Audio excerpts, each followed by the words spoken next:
tinha falado no começo que cada um foi feito de um jeito, e aí por conta, né, dessa mudança tecnológica às vezes acontece esse tipo de coisa. A gente pede desculpas, mas pelo menos deu para a gente assistir todos os filmes. E queria começar perguntando para a Tetê como que é assistir esses 3 filmes juntos e no mesmo momento, né, já que eles foram feitos em intervalos de tempos de, às vezes, quase 10 anos, né? Então, como foi assistir eles todos juntos, tanto tempo depois, pelo menos dos primeiros, né? O último filme que passou, eu não consegui assistir com vocês. Eu fui pra lá de nervoso, assim, de ver. Bom, eu acho que são... Falar um pouco uma pena, assim, porque ele está tão atual. Foi o primeiro e está tão atual, né? A gente fica pensando, se tivesse internet naquele momento, se tivesse WhatsApp, grupo da família, quando esses círculos aparecerem em Caraí, meio que imaginamos o que iria ter acontecido, né? Bom, assim, acho que todos esses filmes foram... foi o programado até não né? O primeiro filme seria para passar no meio, mas acabou que a gente viu que ficou mais gritante ainda depois, né, de ver toda essa questão da tecnologia. Mas eu acho que cada filme foi feito num momento com uma forma de fazer cinema naquele momento, né? Então, eu hoje não faria dessa forma, eu faria essas histórias, mas não faria de várias formas que eu filmei, principalmente esses dois, os 2 primeiros filmes, né? Então, eu aprendi muito fazendo o filme, aprendi com erros. Bom, mas eu vou começar falando como surgiu a ideia de fazer os filmes, né? Eu sempre tive uma grande paixão pela cidade de Niterói, sempre tentei contar histórias de Niterói. E esse primeiro filme, eu era aluna da UF de cinema, foi um filme feito na guerrilha, em 16mm, talvez as pessoas mais jovens, talvez a dimensão do que é a gente filmar em película naquele momento, né? Hoje é tão fácil a gente produzir imagens, mas em 93 não era muito caro. Eu fiquei vendo agora lá de cima o que eram os créditos, rotativa, né? Fazer tabletop de cada plano, filmar, revelar, né? Vai para o fotolito, coisas que hoje a gente faria num Ctrl+C, Ctrl+V. E então, enfim, mas surgiu essa ideia de fazer o filme porque era uma história de Niterói que eu achava muito singular, né? Que era fazer esse caso de discos voadores que tinha acontecido. Na época que eu fiz o filme, eu acreditei piamente na existência dos discos voadores, né? Vi que eu estava entrando numa encrenca quando eu perguntei, eu estava procurando personagens para o filme, e aí perguntei para um colega, né? Até um colega de cinema, e eu falei assim, tu fazer um filme sobre um caso de discos voadores. Aí ele falou assim, que legal, eu ontem fui na palestra de um ET. Eu falei, de um ET não, né? Sobre um ET. Ele, não, de um ET. Aí eu, na minha ingenuidade, mas aonde foi e tal? Da onde ele né? Pensando assim naquela logística de filmar esse cara. Ele falou, de Urano. Aí eu falei, legal. Então, cara, era de Urano. Né? Eu vi que eu estava entrando assim, realmente numa situação incrível. Mas o que eu acho desse primeiro filme? Eu fico muito feliz, assim, quando eu vejo ele. Hoje, a gente tem aqui a Tainá, que fez o ET, né?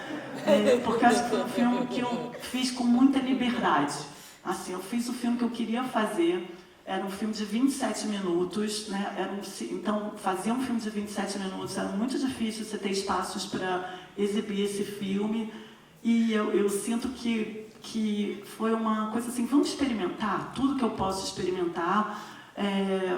Ali eu descobri que eu morria de medo de ator, né? Então a parte que eu dirigi os atores, assim, eu vi que realmente não era a minha praia, mas foi bom ter feito, foi bom para aprender e ver que não era muito aquela praia. Também foi um filme que a gente levou muito tempo fazendo, porque foi um filme feito na guerrilha, então a gente tinha que montar na ilha, no CTAV, né? Então a gente ficou assim, acho que 2 anos tentando acabar o filme, porque aí a equipe, a montadora que estava fazendo o filme, a Gláucia, era chamada para um trabalho, e a gente tinha que parar de fazer o filme e tal. E o filme A Maldita também partiu de de um mesmo princípio, que era uma história de Niterói, né? E eu não sei, eu entrei na Gutenberg, na livraria Gutenberg, e vi o livro do Luiz Antônio Melo na estante, né? Eu falei, isso dá um tema, acho que dá um tema interessante, é uma história da minha cidade que eu tenho vontade de contar. Também foi um projeto que eu demorei muito a conseguir recursos. Eu botei o projeto nos 4 editais, 4 ou 5, e só lá para o 5º que eu ganhei o edital, mas também fui mexendo no roteiro, né? Também trabalhando no roteiro, então cada vez que eu colocava o projeto, eu melhorava, cada edital que abria eu melhorava o projeto, e até que um dia eu ganhei esse edital do Ministério da Cultura. Já o Fantasias de Papel já não tem uma pegada de Niterói, né? Já é uma outra pegada. O Fantasias de Papel, eu estava participando de uma comissão lá da Funarte, e aí um colega me trouxe de presente uma revista de fotonovela. Na verdade, não era nem uma revista de fotonovela, era uma revista da TV. E aí, no final dessa revista, tinha uma fotonovela. Aí eu falei, putz, isso dá um filme, né? Porque ninguém fala de fotonovela, é um projeto. E aí abri um edital da Rio Filme, e daí eu, enfim, acabei botando o projeto. Esse foi um projeto que logo na primeira vez eu escrevi o projeto, mas todos esses filmes, tirando o primeiro, os outros 2 filmes, o filme é muito diferente do roteiro, né? Quando eu fiz o filme da fotonovela, a pegada era uma pegada... o roteiro era pensar na questão de consumo, de cultura popular, do papel da mulher. E quando eu fui sair em busca dos personagens do filme, nada disso... eu não conseguia eu não conseguia encontrar pessoas no roteiro, né, que pudessem seguir aquele roteiro. Então o filme acabou, mas por outro lado eu descobri ali também, nesse processo, da importância que tinha o Rio de Janeiro na produção de fotonovela, porque as fotonovelas elas eram quase todas importadas, né? Então eu acho que ali também a gente acabou podendo revelar um processo do fazer, que aí dialoga um pouco com o cinema, e acabei ficando assim, satisfeita com esse resultado do filme. E é melhor vocês perguntarem. O microfone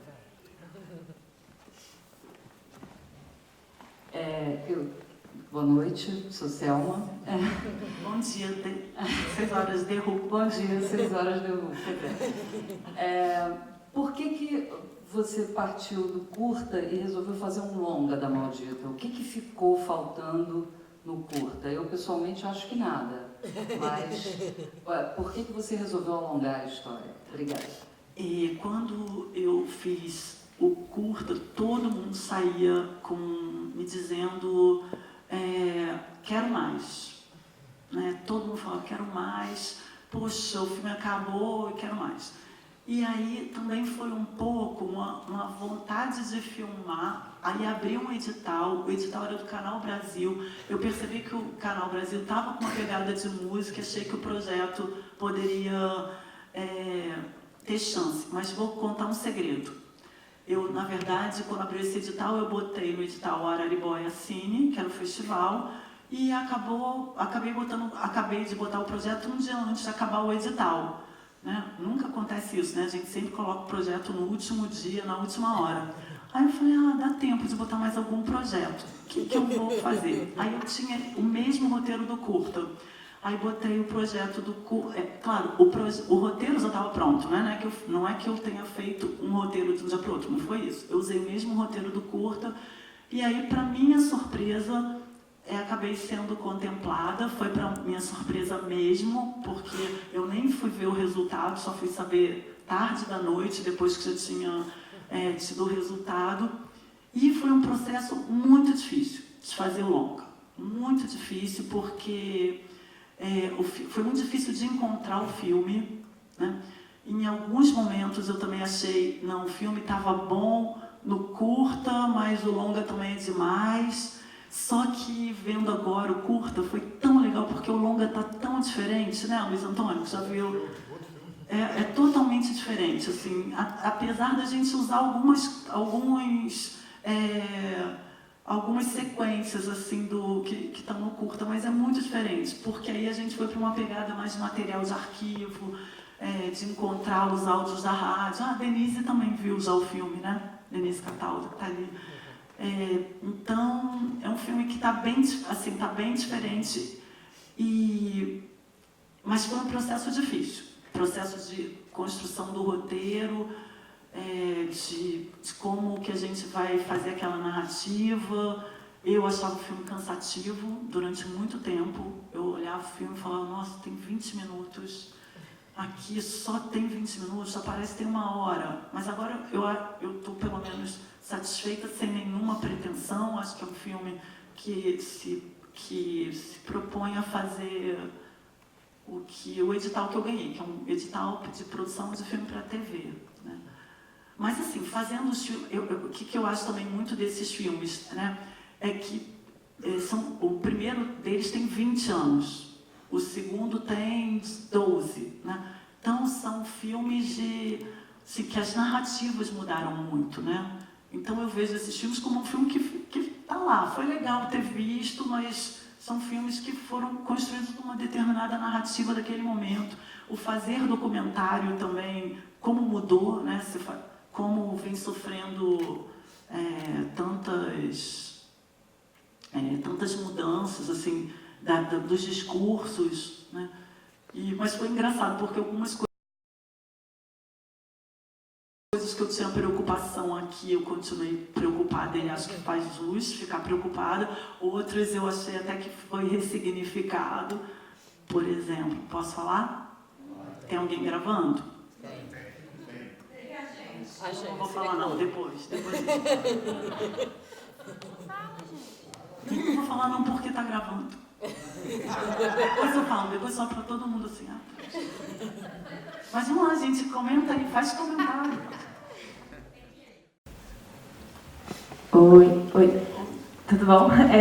Então, isso que você falou que você não se dá bem com o ator, que você percebeu isso, eu queria saber sobre essa relação que você tem com os entrevistados, porque parece que eles estavam muito espontâneos ali falando e tal. Como é que você lida com essa entrevista assim, que você faz? Às vezes eu vou num susto, né? No caso da fotonovela era um pouco assim, quem a gente consegue encontrar que participou da fotonovela? Porque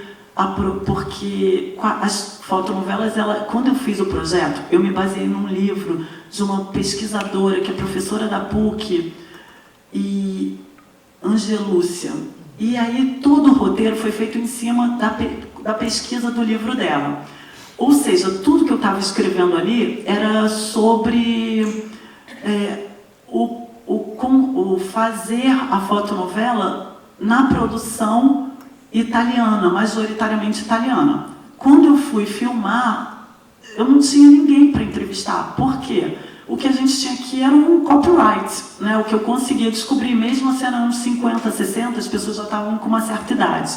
Não são pessoas que estão nas redes, que você consegue achar. Então, onde que eu fui? Fui atrás dos atores. Aí era um pouco assim, quem quer dar entrevista? Né? Então, eu não fiz uma entrevista prévia, era um pouco no susto mesmo. Fiz um roteiro de perguntas, fazia essas perguntas. A questão feminina, por exemplo, ninguém sabia responder, não rendia. Só que eu já estava no momento de fazer com película, com digital, e você vai vendo até onde rende, né? E ali, no caso, também são atores. Na fotonovela, na Maldita, eu também estava lidando com profissionais de comunicação, né? No caso, então todo mundo fala muito bem, né? Todo mundo são profissionais de mídia.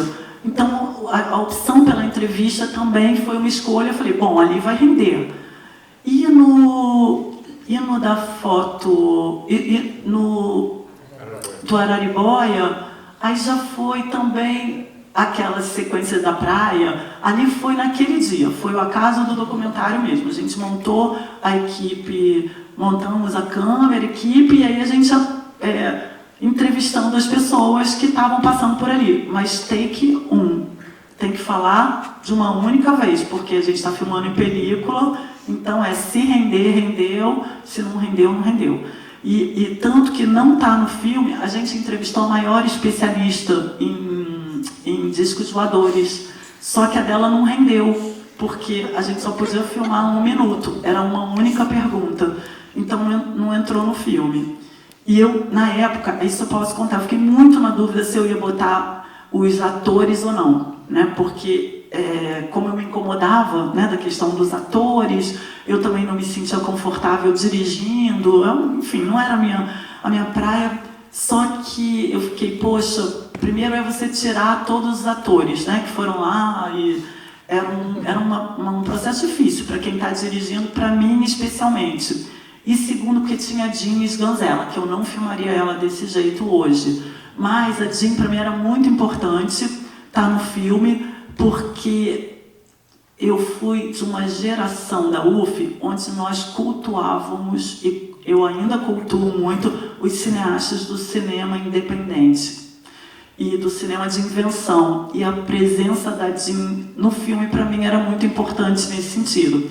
E quando eu exibi o filme no Festival de Brasília, foi no mesmo ano em que tinha o Tudo é Brasil, do Rogério Sganzella.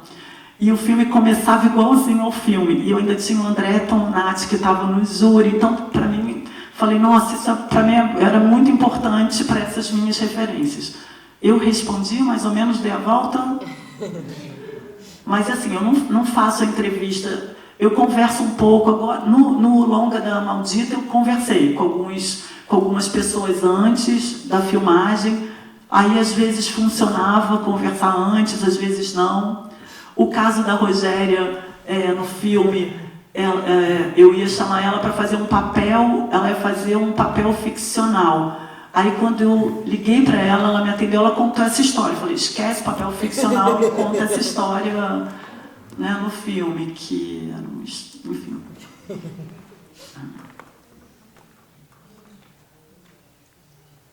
Bom, então eu vou perguntar. Queria te pedir para contar para a gente um pouco mais da repercussão desses filmes, tanto retornos como esse, por exemplo, que tu contou, né, do Curta da Maldita, que eu entendo totalmente, né, eu não sou de Niterói, então não vivi essa história, mas em Porto Alegre a gente teve a Ipanema FM, que tem uma história, né, que tem uma história parecida, né, com a da Maldita, quer dizer, óbvio que tem muitas diferenças, mas essa relação, né, de uma rádio sem jabá e do rock, esse tipo de coisa. Então, entendo porque que as pessoas pediram uma longa-metragem, eu pediria também. Mas queria te pedir para falar da recepção desses 3 filmes, tanto o público assim como nos festivais. Quando eu fiz o primeiro curta, era um momento em que o 16 estava deixando de ser feito, né? A gente já estava com uma precariedade dos serviços, porque a gente já estava começando a chegada do vídeo. E aí, quando eu fiz esse filme, foi uma época que os festivais não estavam fazendo mais exibição de 16. Mas mesmo assim ele acabou entrando em festivais super importantes, como Brasília e o Festival de Recife, que era um festival que era exibido na época numa sala de 3.000 espectadores. E naquela época podia superlotar a sala. Então eu passei o filme para 4.000 pessoas numa sessão só. Então os filmes circularam bem, né? Porque também tinha menos filme. Esse era Araribóia Astronauta, mas circulava mais assim, festival universitário ou festivais que tinham uma mostra 16, mas circulou bem. Não como os filmes do Eduardo Nunes ou do Camilo, mas circulou bem. Teve uma recepção é boa. E é um filme que, quando está bem projetado, funciona com a plateia, né? Porque funcionava, né, na época, com a plateia. A Maldita, ele circulou bastante, porque a gente tinha um projeto da Petrobras que era maravilhoso, que era o projeto Curtas 6. Então, além dele ter entrado em muito festival, né, passou em muito festival, a gente passou no Festival do Rio e para minha surpresa imensa, a gente ganhou o prêmio de público no Festival do Rio. Para minha surpresa, porque na época tinham filmes assim muito populares e super bem realizados de cineastas que eu admiro muito.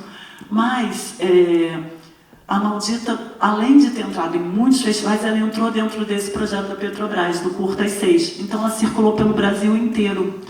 Então isso foi muito legal. Assim, eu não tenho ideia de quantas pessoas viram o filme e também quando eu passava nas sessões, era uma história que muita gente não conhecia, né? A célebre sessão que eu tive da Maldita foi em Florianópolis, né? Foi uma sessão assim, impressionante como que o filme ali funcionou. Uma plateia imensa. Eu achava que... Eu já tinha ido nesse festival de Florianópolis, o fã achava que ia ser uma sala de 100 lugares. Cheguei lá, era uma sala gigante, lotada, e foi assim, muito legal.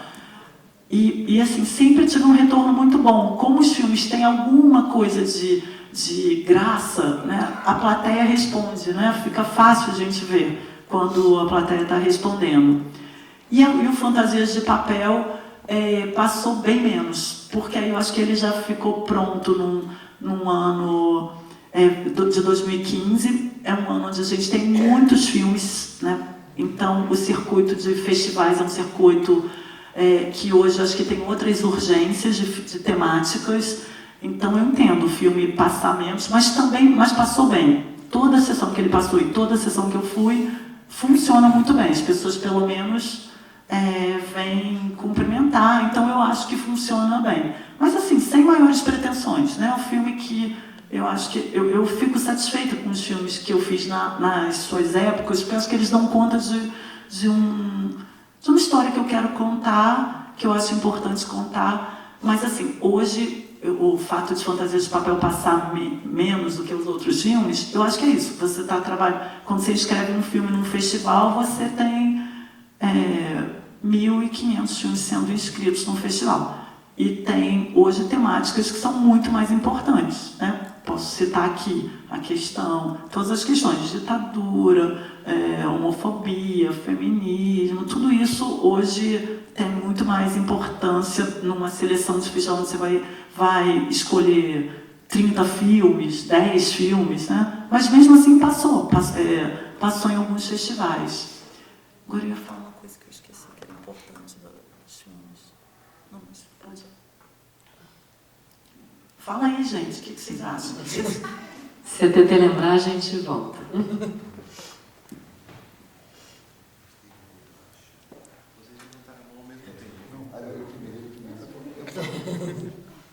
Obrigado. TT, tudo bem? Você falou aí que muita gente não conhecia a rádio, né, vendo o filme. Aqui no Rio, parece que muita gente conhecia a rádio, mas aconteceu o que acontece comigo. A rádio tem 38 anos, né?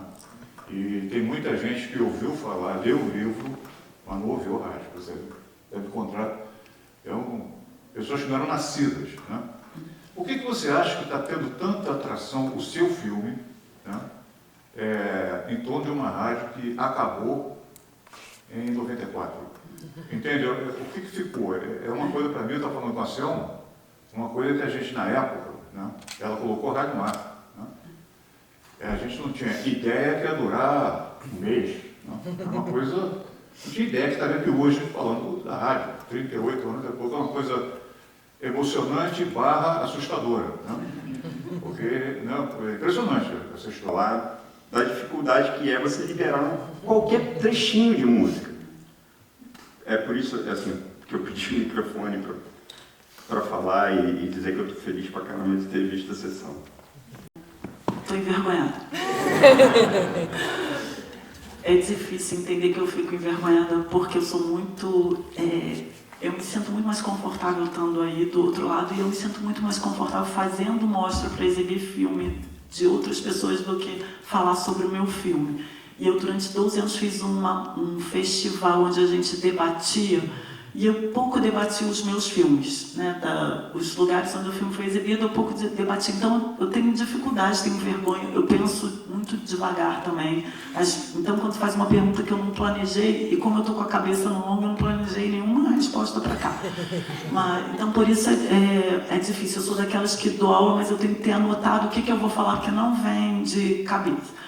Mas essa questão da música, né? Quando eu fiz o curta, A Maldita, eu queria fazer muito mais com as bandas independentes. Por quê? Eu curto muito, isso tem muito a ver com Niterói. Né? Niterói Niterói quer dizer... Tem o Saara no Fantasia de Papel. Depois eu fiquei vendo que tem a Maldita no Era Araribóia, né? Tem a vinheta da Maldita, tem uma... mas quando Niterói significa água escondida, né? A gente fica um pouco escondido ali. E eu sempre tive um interesse por aquilo que não está na linha de frente, né? Talvez seja um pouco da gente de Niterói, né? Tem sempre mesmo o Rio que está na linha de frente, e a gente está um pouco aqui escondido, mas a gente sabe que a gente está num lugar legal. E esse era o meu interesse. E quando eu fui fazer o curta, eu queria dar mais visibilidade para as bandas underground, as bandas que não ficaram famosas. Mas aí eu fui convencida pela equipe que era importante para a gente contar essa história das bandas, para que até se entendesse um pouco dessa história. O que é essa rádio... Né? O que é essa rádio pequenininha, né? Porque eles vão contando da história, né? De toda essa situação até, essa rádio pequenininha que começa lá sem pretensão nenhuma, olha onde é que aquilo foi dar, né? Num movimento importante do rock. Mas todo mundo falou, não, eu não queria entrevistar, né? No início, não queria entrevistar Paralamas, esses grandes nomes, queria ficar só com as bandas. Mas acabou que a gente entrevistou e foi ótimo para o filme, fui convencida e fui bem convencida, mas no longa a gente foi por um outro caminho também. Então a gente foi buscando, a gente recebeu eu ganhei um edital para produção de longa para TV, separei boa parte do recurso para os direitos das músicas, mas mesmo assim não dá, nunca dá, né? Porque... E a gente foi trabalhando tentando sair dessa encrenca das liberações. Porque qual é o problema das liberações? Dos licenciamentos? É que não tem regra. Não tem regra.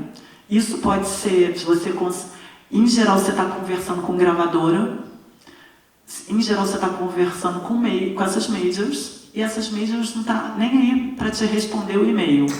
Né? Então você fica às vezes 3, 4 meses para conseguir uma liberação. Os valores, para vocês terem uma ideia, uma música do The Who, que a gente começou no início, custava 12 mil na editora Um Minuto. Na primeira versão que a gente montou, tinha 3 minutos do The Who. Né? Então seria 12 vezes 6, porque isso é a editora mais a gravadora. 12 mil vezes 6, para usar só no final daquela música que toca no final lá da rádio. Então, a gente foi montando também, pensando nisso. Vamos usar fita demo, vamos usar banda independente. Aí, como a minha paixão também é Niterói, eu privilegiei bandas de Niterói, como Saara, que é quem faz os créditos, quem está forte no Fantasia de Papel.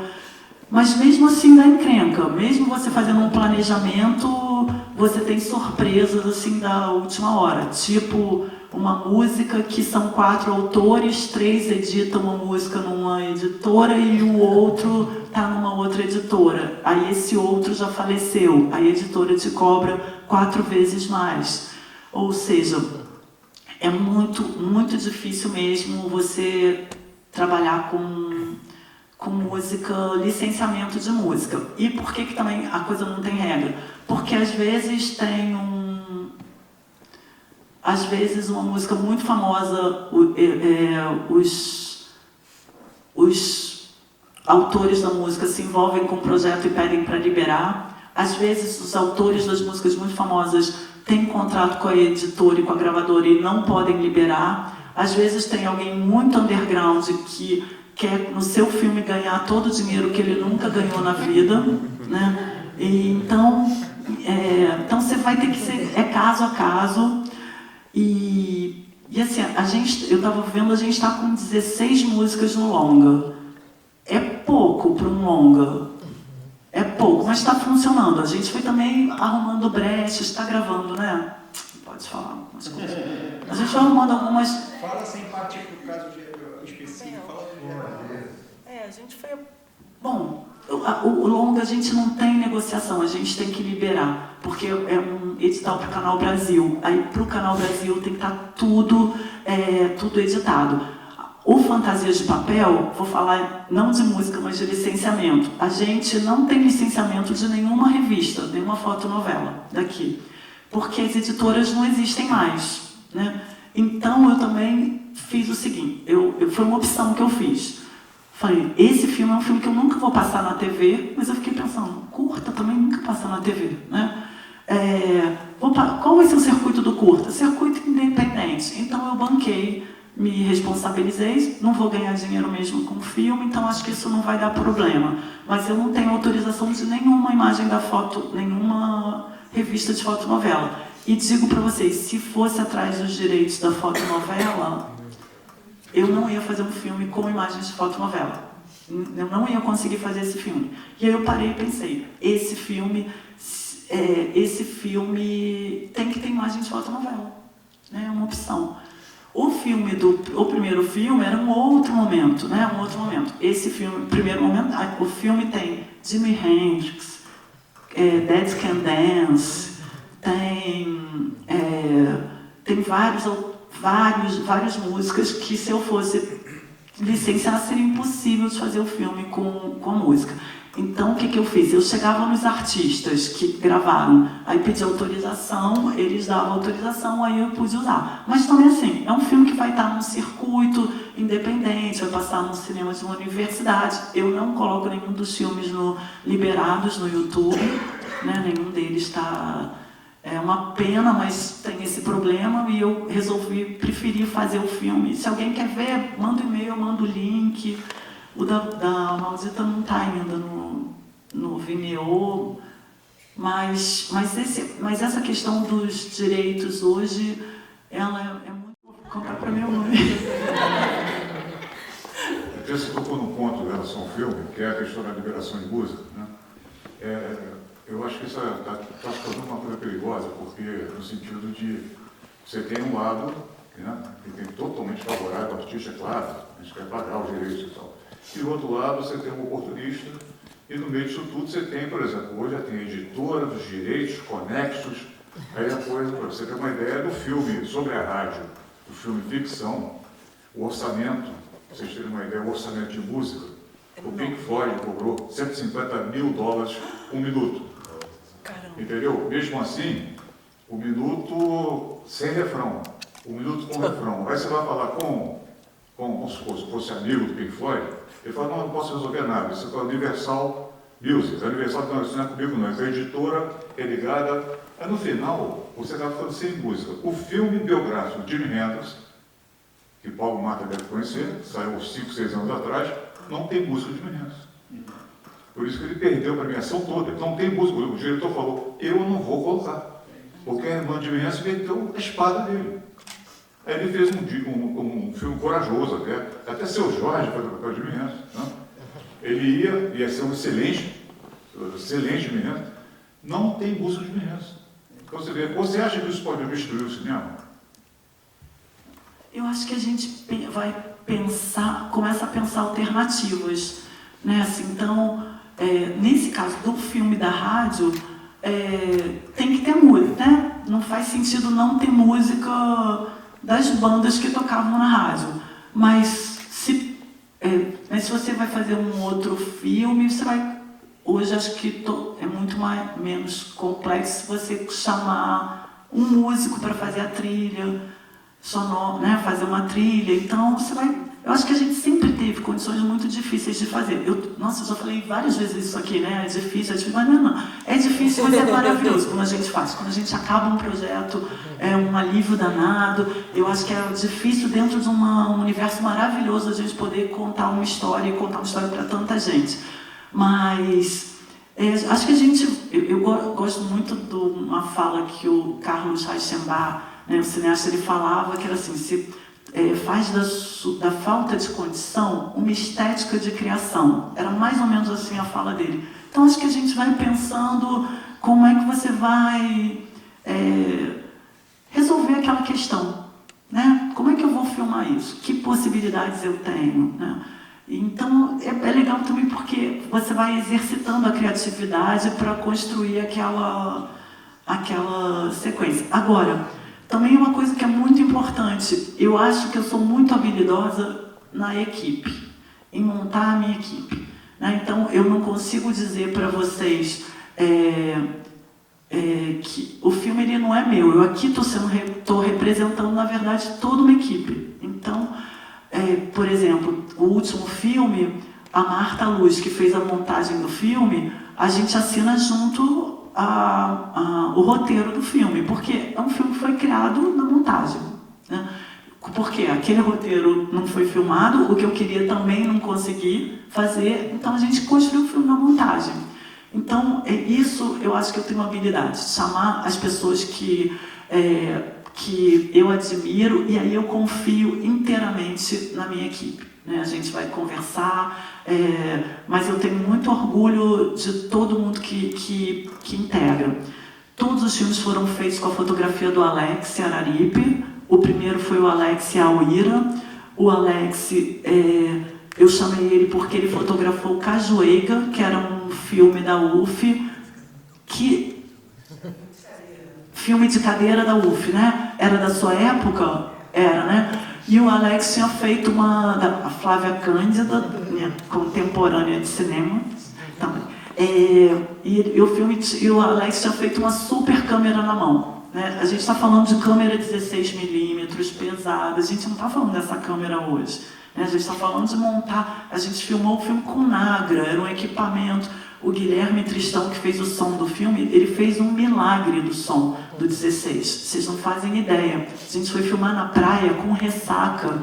Né? Eu até hoje não sei como o Guilherme conseguiu...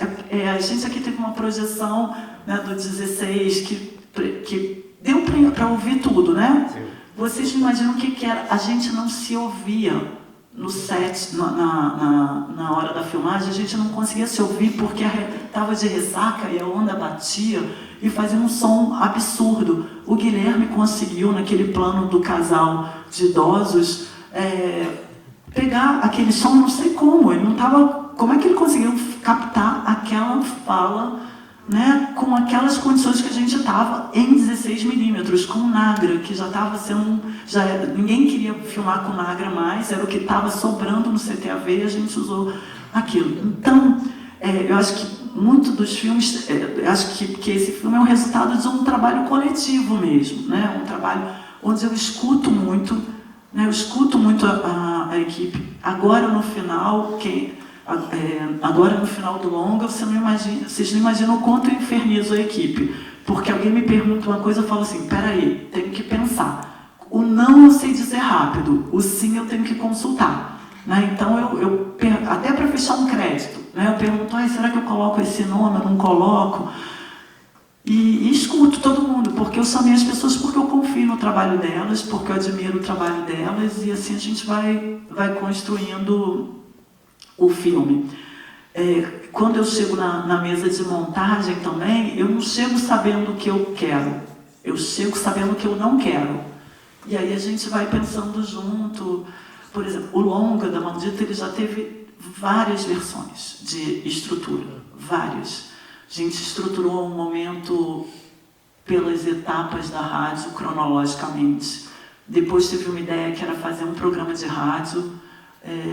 Depois a gente viu que nada daquilo dava certo. Aí a gente juntou pelos assuntos. Aí também também não ficou legal, até que a gente agora encontrou uma condução pelos ouvintes, que também vai misturando um pouco, mas isso depois de 6 anos trabalhando, né? Não foram 6 anos todo dia não, trabalhando não, né? Mas a gente via, dava um tempo lá.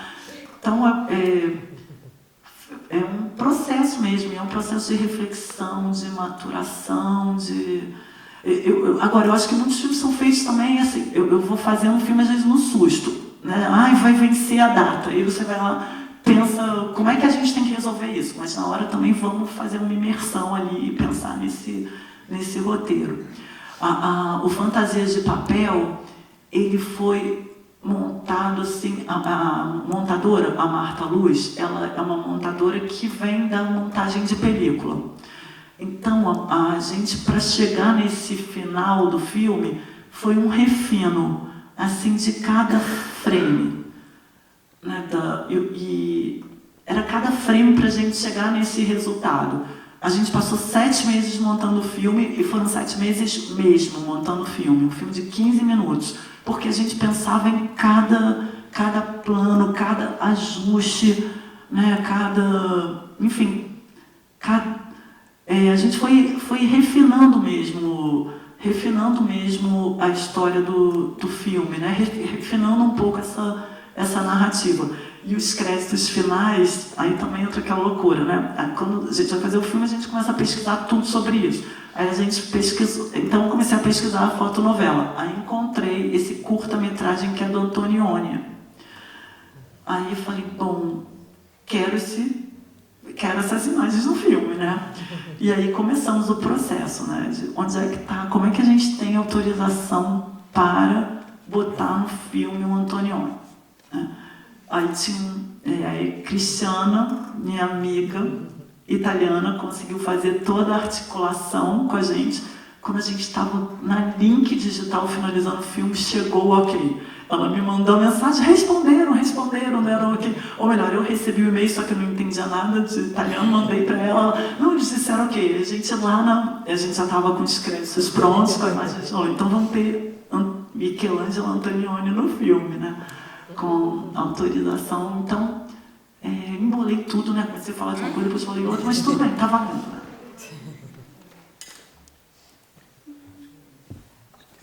Já sei que acabou. Bom, então, não temos mais nenhuma pergunta e, coincidentemente, está na hora da gente terminar a sessão. Então, a gente agradece muito todo mundo que ficou aqui até agora, que contribuiu de alguma forma com a sessão e com o debate. Agradecemos muito a TT por, com toda vergonha, ter topado. A gente também deu meses para nos preparar para isso. E lembrar que a Maldita, agora o longa, na estreia no Festival do Rio, sábado, dia 14, às 18 horas, lá no Net Vivo da Gávea. Então, mas também passa domingo, passa segunda, então vamos ver o novo filme da TT. Gente, e obrigada pela presença. Tem tanta gente querida aqui. E depois vamos tirar uma foto de todo mundo? Obrigada. Tchau, boa noite.